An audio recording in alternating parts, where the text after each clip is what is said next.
Greetings everyone, Pete Pardo here from Sea of Tranquility. Welcome to another edition of Ranking the Albums. Today, we're going to look at the studio albums of another great guitar player. We did Jimi Hendrix yesterday, and, Jeff Beck the day before. So logic kind of says that the next in line should be someone who kind of compared to the guy from yesterday a bit, right? How about Stevie Ray Vaughan, the late great Stevie Ray Vaughan, another guitar legend taken from us way too quickly.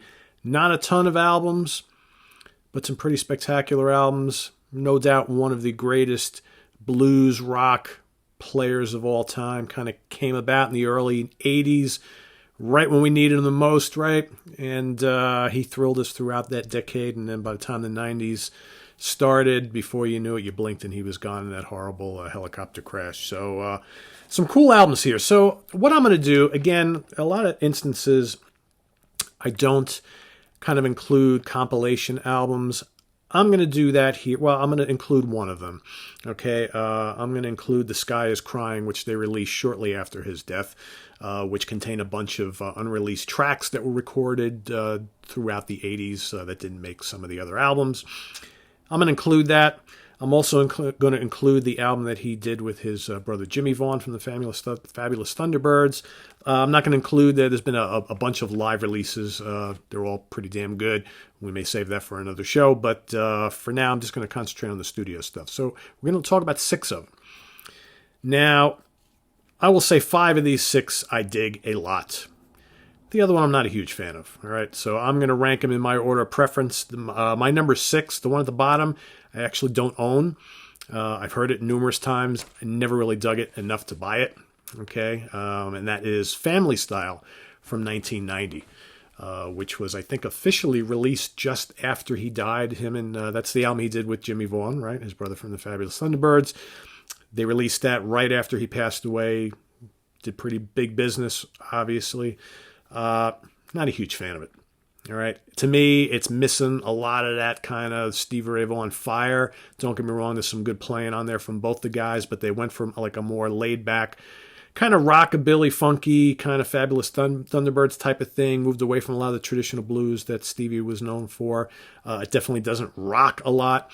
Not a big fan. Not a big fan. So that's going to come in at number 6 for me. However, everything else, very tough to rank, very tough to pick. I actually, all morning, have been listening to these over and over again, trying to figure out exactly how I would rank them. I will tell you, if you ask me tomorrow, some of these might change around a little bit, and so don't beat me up if some of your favorites are near the bottom.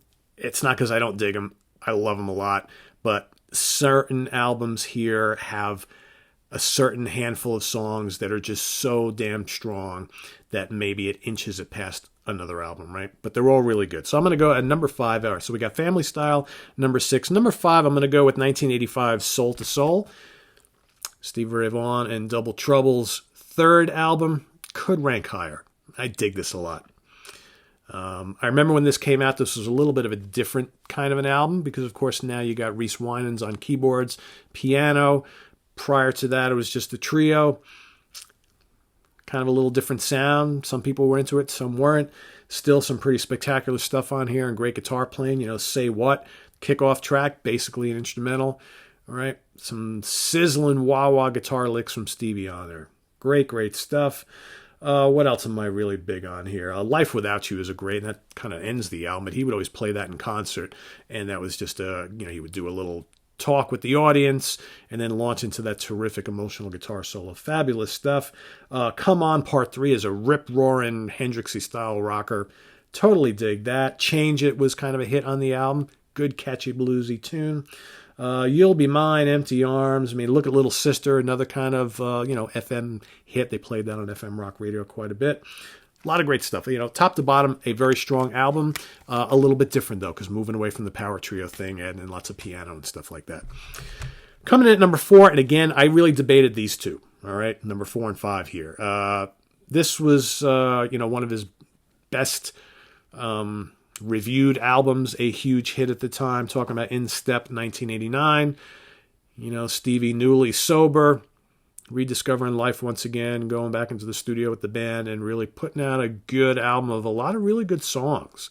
This was a little more song-based, a little more straight-up rock, not as much blues as on previous albums, but still, I think it opened him up to a whole new audience, right? Sold really well, and then again, like I said, before you knew it, he was gone. But, the house is a-rockin'. Crossfire was a big hit, had the MTV video, really cool tune. Tightrope, another notable song. Let Me Love You Baby, Leave My Girl Alone, good bluesy rocker. Travis Walk, fantastic. What else? Wall of Denial, probably my favorite song on here. That's kind of like this darker, bluesy rocker with some just really, really killer licks on that from Stevie. Scratch and Sniff, very cool tune. Leave Me Darlin', as well as Riviera Paradise, which for me might be the sleeper song on the album. I always really liked when Stevie kind of did like that real laid-back, bluesy, jazzy sort of thing, like that Pat Martino, Kenny Burrell, Wes Montgomery thing. And he tried to throw like one of those on every album. And I really dig that style, and I wish I would have loved at some point to have heard like a full album in that style. Okay, even better when Reese Winans threw like the Hammond organ next to him. Oh, amazing stuff. So that's coming at number 4.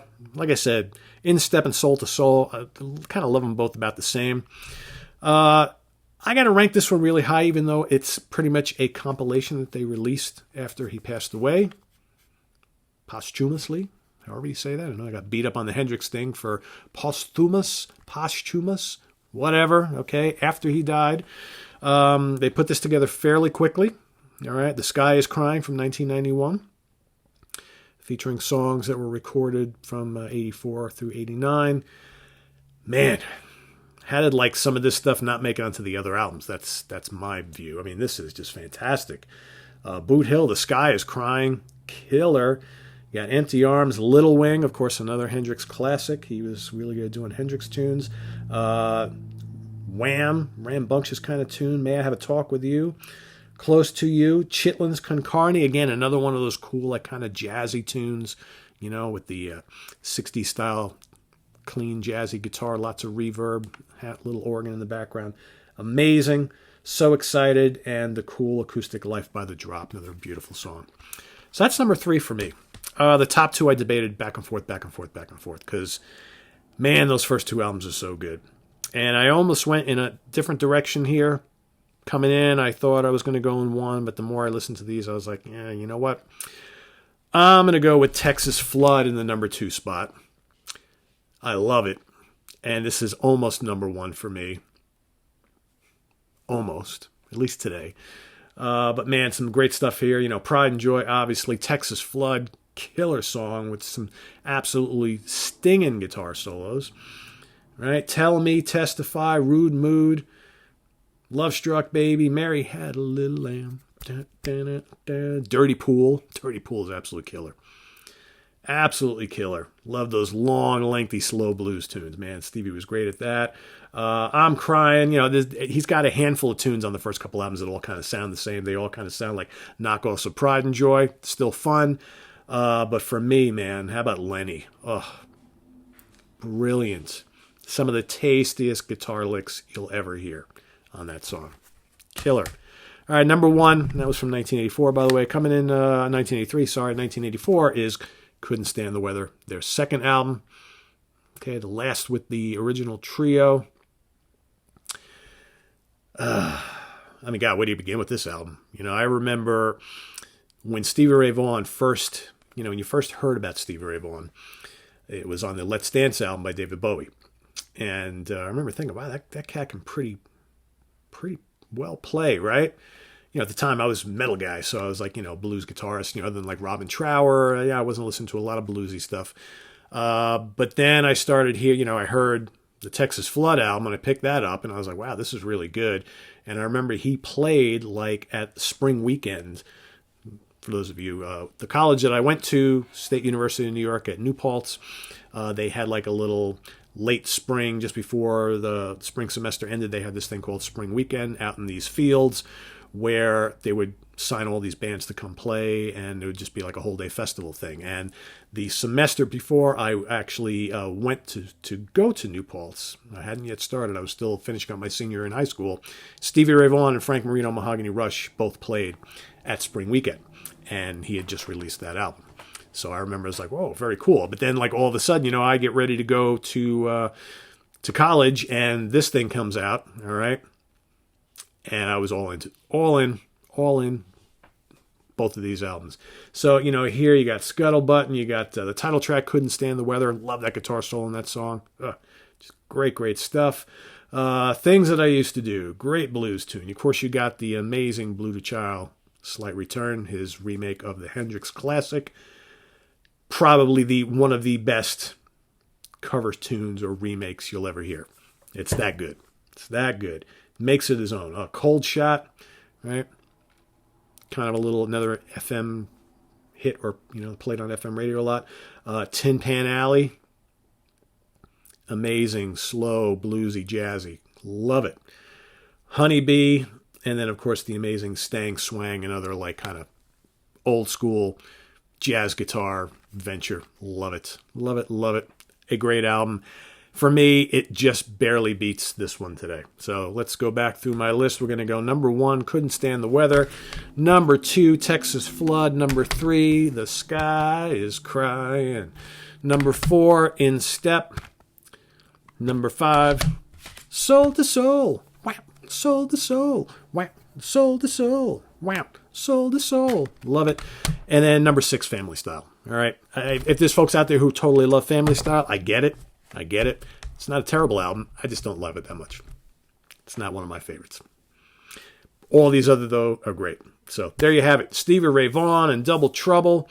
Let us know how you rank these studio albums, all right? From your favorite to your least favorite. Rank your top 1, your top 3, all of them. Whatever you want to do, right? No right or wrong answer here. We know everybody loves Stevie Ray Vaughan, so let's hear the love for this gone but not forgotten blues rocker, legendary guitar player. By the way, in case you guys are interested, I was thinking earlier today while listening to Stevie Ray Vaughan stuff, and then I started thinking about Tommy Bolin, and I was thinking about Jimi Hendrix yesterday. How would you guys like to see a kind of tribute video to some of our fallen guitar legends? Right?